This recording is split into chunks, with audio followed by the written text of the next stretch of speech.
Curta, compartilhe, comente e se inscreva no canal. Em nome do Pai, e do Filho, e do Espírito Santo. Amém.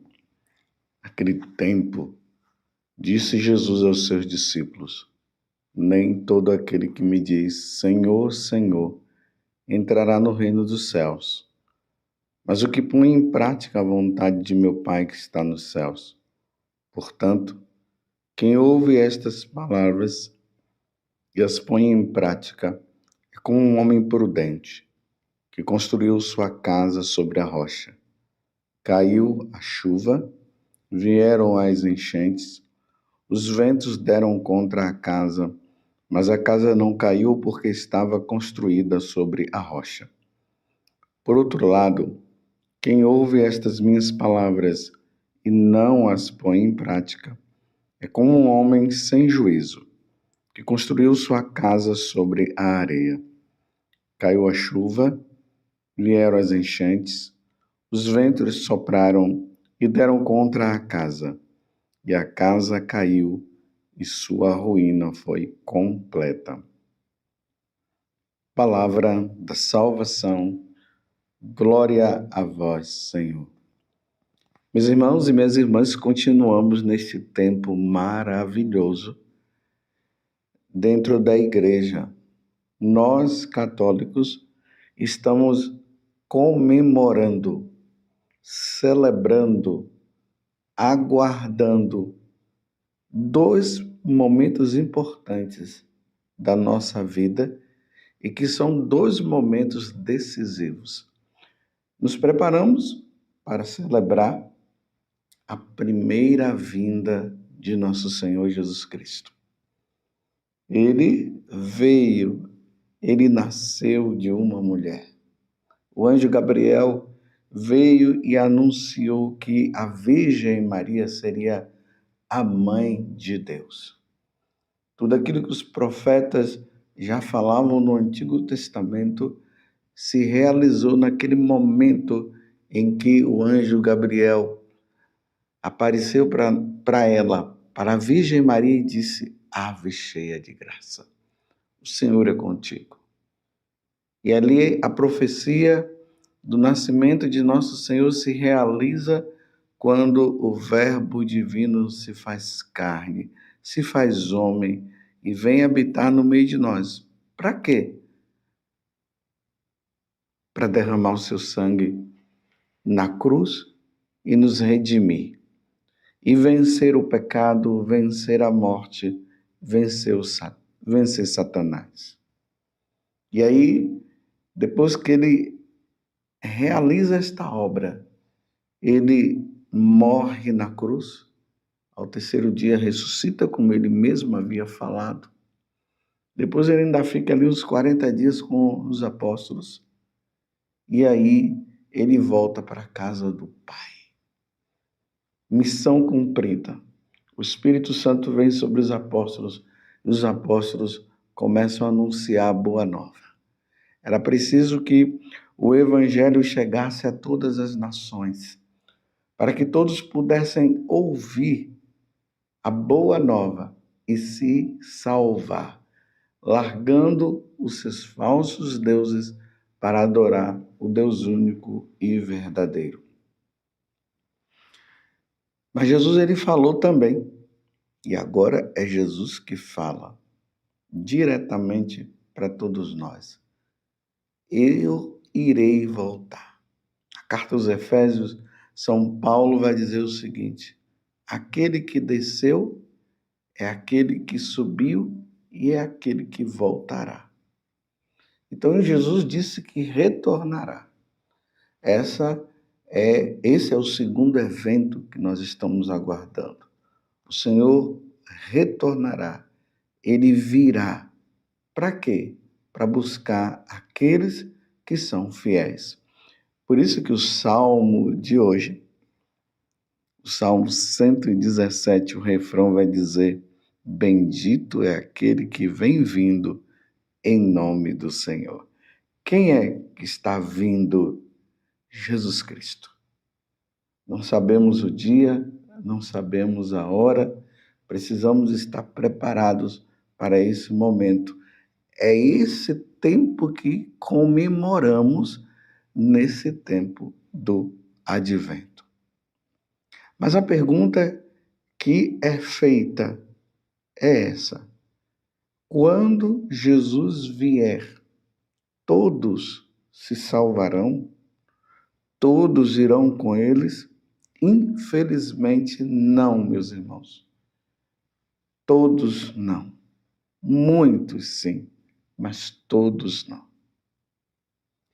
E é essa realmente a resposta que Jesus está nos dando no Evangelho de hoje. Evangelho de São Mateus, capítulo 7, do versículo 21, depois do 24 até o 27. Contextualizando o Evangelho de hoje, esse Evangelho está dentro do Sermão da Montanha, lá no Evangelho de São Mateus, o capítulo 5, 6 e 7. É aquele grande sermão que Jesus faz para todo aquele povo que estava seguindo, que começa lá com as bem-aventuranças. Depois de Jesus ter falado tudo que era necessário para a nossa santidade, é ali que Jesus fala da questão do adultério. Jesus fala que nós devemos amar o próximo, não podemos odiar. Ele fala que nós devemos ser luz e sal neste mundo que está sem sabor, neste mundo de trevas. É ali que Jesus fala que aqueles que pecam por pensamento, ou seja, desejam no coração o próximo ou a próxima, ele já pecou. É esse evangelho. Ali Jesus ensina a rezar o Pai Nosso. E aí vejam, meus irmãos, quando Jesus acaba todo o Sermão da Montanha, aí ele diz o que nós acabamos de ver agora. É a conclusão. Nem todo aquele que me diz Senhor, Senhor, entrará no reino dos céus. Mas o que põe em prática a vontade de meu Pai que está nos céus. Estão entendendo? Nem todo aquele que diz Senhor, Senhor, entrará no reino dos céus. Porque não adianta falar Senhor, Senhor e levar uma vida errada. Compreende? Então nós encontramos pessoas que rezam o rosário, pessoas que fazem novenas, pessoas que vão até na missa, mas não se confessam, não reconhecem o seu pecado. Como é que vai se salvar? Recentemente eu falava para uma pessoa, eu dizia para ela, mas minha senhora, como é que a senhora quer entrar no céu sem se confessar? E tem muitos católicos por aí que não se confessam.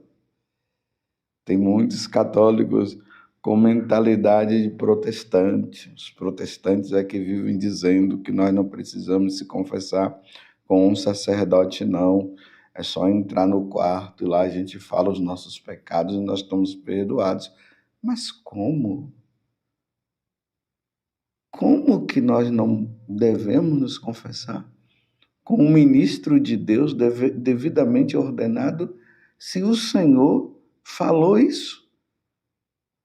Lá no Evangelho de São João, capítulo 20, nós vemos Jesus instituindo o sacramento da penitência, falando para os discípulos o seguinte: aqueles a quem perdoardes os pecados, ser-lhes-ão perdoados. Aqueles que retiverdes, ser-lhes-ão retidos. Instituiu o sacramento da penitência. Jesus estava dando autoridade aos apóstolos e aos sucessores dos apóstolos, os bispos, e aí entre os sacerdotes também, essa capacidade, esse poder de absolver o pecado, não em nome do sacerdote, mas em nome de nosso Senhor Jesus Cristo. Mas essas pessoas não se confessam, mas ficam ali, fazem as suas orações. Elas até dizem assim, tá vendo, eu não me confesso, mas tudo que eu peço a Deus, Ele me dá. Ok, é isso mesmo, Deus é generoso, Deus é bondoso. E é num momento desse que Deus está satisfazendo, né, os seus pedidos, é que Ele está dizendo também, agora reconheça as suas faltas. Compreende o que é que Jesus está dizendo? Que nem todo aquele que me diz Senhor, Senhor entrará no reino dos céus.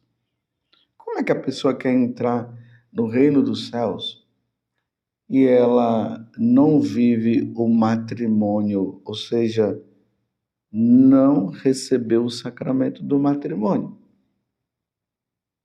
Duas pessoas sem nenhum problema poderia ir lá na paróquia, conversar com o sacerdote e receber o sacramento do matrimônio, porque não tem impedimento nenhum. Mas preferem viver um sacramento ou um matrimônio mentiroso, porque aqueles que não casam na igreja estão vivendo um matrimônio mentiroso. Não, mas nós já casamos no civil e já estamos bem casados. O casamento no civil não é sacramento. Eles foram diante dos homens, eles precisam ir diante de Deus, na pessoa do sacerdote, para receber a bênção nupcial, para receber o sacramento. Uma pessoa que não recebeu o sacramento, ela está no concubinato e na fornicação, porque todos aqueles que têm relação sexual sem receber o sacramento do matrimônio, isso se chama fornicação. Isso é um pecado grave, um pecado contra o sexto mandamento. Mas ela diz, eu adoro Jesus, eu amo Jesus. Sim, você adora Jesus, você ama Jesus, mas você não faz a vontade de Jesus, quer receber o sacramento? E aqueles que vivem na segunda união, que vieram de um outro casamento, se separaram, agora ele arrumou uma outra mulher e ela arrumou outro homem. Isso se chama adultério. Mas eu rezo, Jesus é tão bondoso para comigo. Sim, Jesus é muito bondoso para com você e Ele será sempre bondoso. Mas quando é que você vai resolver a sua situação? Quando é que você vai buscar o tribunal eclesiástico para resolver essa situação? Para ver se realmente o seu casamento que você fez, que realizou, ele é nulo. Para a igreja ver se esse casamento é nulo, e sendo nulo, você poder estar livre para poder casar e receber o sacramento.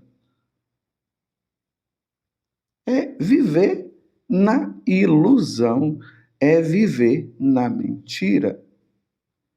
Como é que eu digo que eu sou um bom católico, eu sou um bom religioso e se eu tenho uma empresa, eu não cumpro minhas obrigações com os funcionários, pago mal os funcionários, roubo dos funcionários, vivendo a corrupção, escravizando os funcionários.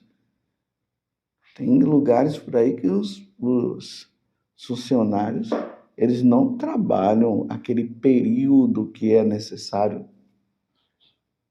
8 horas de trabalho, 20, é 24 horas trabalhando e não ganham nem um salário justo. E essa questão do aborto, meus irmãos, e as mulheres que usam o DIU, mulheres que se dizem tão piedosas, que rezam o terço, que vai na igreja, e usando o DIU, que é abortivo.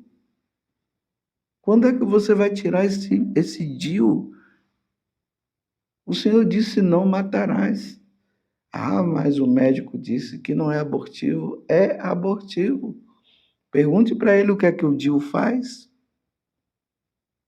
O DIU é um material que é colocado bem na entrada do útero. Quando o óvulo é fecundado, o óvulo desce para entrar no útero, para ali ser fecundado, ele vem, ele encontra a porta do útero, vamos dizer assim, fechada, ele não pode entrar, então aquele óvulo fecundado, que já é a vida que está ali, já é uma vida, ele não entrando, não conseguindo entrar, ele morre. Isso é aborto. Então você que reza o texto, que diz que ama Nossa Senhora e tudo mais, você usando o DIU. Quantas crianças já foram abortadas através de você? E aí, com a ajuda até do próprio esposo, permitindo que isso aconteça. Então, se a mulher usa o DIU, o esposo aprova, os dois estão no pecado, se morrem. E aí, bendito o que vem em nome do Senhor, que é o Salmo 117, que está falando sobre a vinda do Senhor, e se o Senhor retornar, como é que essa pessoa vai se salvar? Ou se ela morre, como é que ela vai se salvar? São duras as palavras de nosso Senhor, mas é a verdade. Então Jesus diz, então, uma vez que nós estamos aguardando o retorno de nosso Senhor Jesus Cristo, então vamos construir a nossa casa na rocha, porque todos esses exemplos que eu dei agora são casas construídas na areia. E Jesus termina dizendo que a casa que é construída na areia, quando vem a chuva, as enchentes, quando vem os ventos fortes, a casa cai e sua ruína é completa. O que significa a ruína é completa? Condenação eterna. Não entra no céu. Por isso que Jesus começa o evangelho dizendo: nem todo aquele que me diz Senhor, Senhor entrará no reino dos céus. Meus irmãos, Jesus está voltando. Nós não sabemos o dia e nem a hora. Mas é que ele está voltando, ele está. Porque ele disse que vai voltar. Como é que nós vamos viver esse retorno, aguardar a vinda gloriosa de nosso Senhor Jesus Cristo, vivendo no pecado? E nos enganando, dizendo, eu amo Jesus, eu amo a Deus, eu sirvo a Deus, eu amo Nossa Senhora, e assim por diante, nesta vida de pecado? Primeira leitura, que está em Isaías 26, do versículo 1 até o 6. Aqui diz assim: aquele dia cantarão este canto em Judá, no dia do retorno do nosso Senhor. Uma cidade fortificada é a nossa segurança. O Senhor cercou-a de muros e antemuro. Olha só, ele tem a casa, ele cercou de muro e além do muro ainda colocou mais um muro. Antigamente, por causa daquelas guerras que existiam, então os reinos, né, as cidades, elas eram fortificadas dessa forma. Hoje nós não entendemos muito bem isso porque não existe muros em volta das nossas cidades. Mas tem muros em volta das nossas casas. Mas por que as pessoas colocam muros em volta da casa? Para o ladrão não entrar. Então essa é uma casa fortificada. E o que é uma casa fortificada no mundo espiritual? Somos nós que temos como proteção o nosso próprio Deus. Aqueles que não têm Deus como Senhor é um ser humano que está perdido, está vulnerável à ação do diabo, porque o diabo veio para nos roubar de Deus, destruir e matar. E aqui continua, no versículo 2 diz assim: abri as suas portas para que entre um povo justo, cumpridor da palavra, firme em seus propósitos, em seu propósito, e tu lhes conservará paz, porque confia em ti. Aí agora diz: esperai no Senhor por todos os tempos. O Senhor é a rocha eterna, a casa fortificada é aquela